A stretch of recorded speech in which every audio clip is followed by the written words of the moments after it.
fallout from Ukrainian drone attacks. Keir Simmons has the latest as tensions continue to rise. President Putin is preparing for a major address in St. Petersburg, just days after the city was targeted by Ukrainian drones.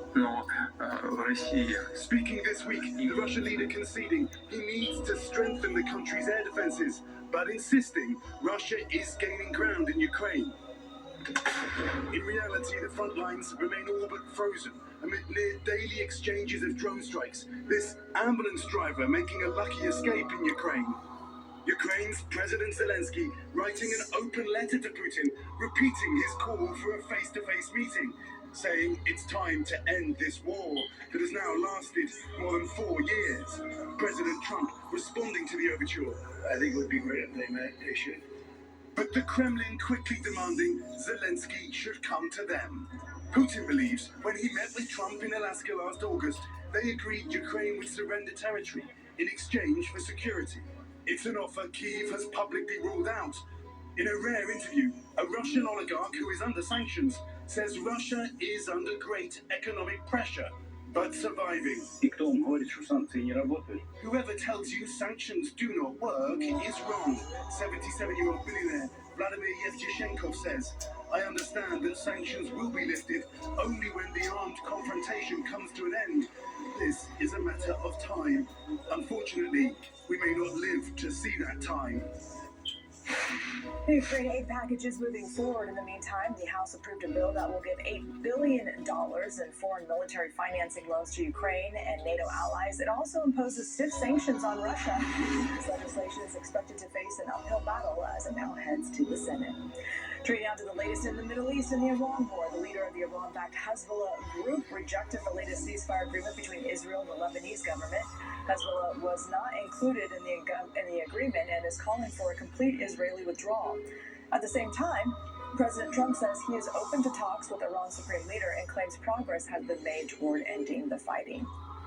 All right, let's take a live look at our nation's capital on this Friday, where lawmakers passed a bill to fund the president's multi-billion-dollar immigration enforcement agenda through the rest of his term. It passed 52 to 47 after 19 hours of debate. Lawmakers used what's called budget reconciliation to pass the $70 billion immigration enforcement bill.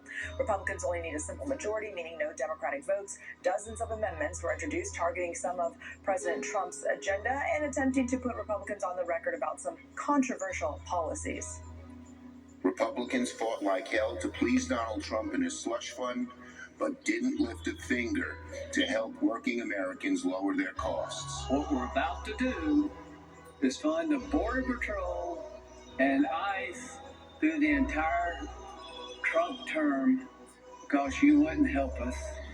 America will be safer. Republicans dropped $1 billion for White House security upgrades and President Trump's ballroom from an earlier version of the bill. The bill now heads to the House. The U.S. has added 172,000 jobs in May. It's a sign the job market is staying strong, even with higher inflation rates. The Labor Department says the unemployment rate stayed steady at 4.3%. Education and healthcare were the sectors with the most hires. Despite the pickup in hiring, wage gains only rose 0.3% from April and 3.4% from May 2025. The report overall beat expectations.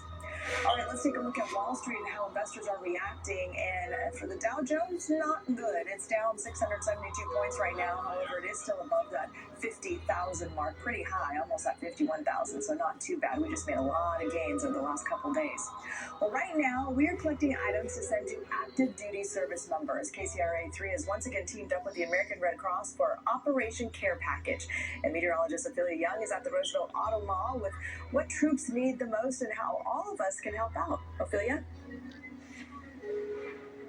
Yeah, Lisa, we're having a great day here. All morning long, we have had cars drive by, dropping off bagfuls or truckfuls of essential items, pantry items, and treats that we will eventually pack and deliver to our servicemen that are local or across seas. Service members, men and women. We have toothpaste, we have toothbrushes, all of these things things that they would otherwise maybe not have access to. It did slow down the last couple of hours because we were off air, and that's why now we are back on air. And here is proof that being on air works. I have Carla Doran with me, who is here with a couple of boxes of toothpaste. And Carla, how did you hear about this drive? I was having my coffee this morning and I saw you on TV, and I work for Oak Family Dental, and I said, hey, we've got some extra toothpaste, and texted my boss and he says, yeah, go for it. So here I am. That's so awesome. Thank you for taking that extra effort, running grab toothpaste and bringing it here. I know that is time out of your day, and you're not doing it just because you have extra tubes of toothpaste. You're doing it for family, right? Absolutely. I have a husband who served in the Air Force, tail end of Korea. My grandfather served in the Navy in World War II. My dad in Korea in the Navy, and my nephew was in Afghanistan in the Army. Was this an easy process for you? Absolutely. Thank you.